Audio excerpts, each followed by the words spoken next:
როგორ ფიქრობ, ყველა ტკივილი რაღაცას გვასწავლის თუ არსებობს ტკივილები, რომელსაც არაფერი შეუძლია გვასწავლოს? არის ტკივილები, რომელთა სწავლებაც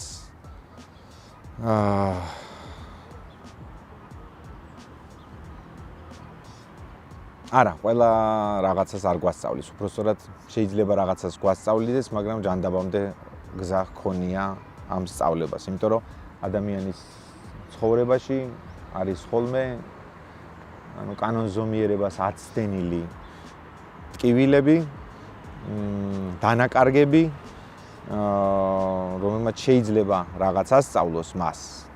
შეიძლება მოიგონო, მოუფიქროს არჩული, რომ აი რაღაცა მასწავლა.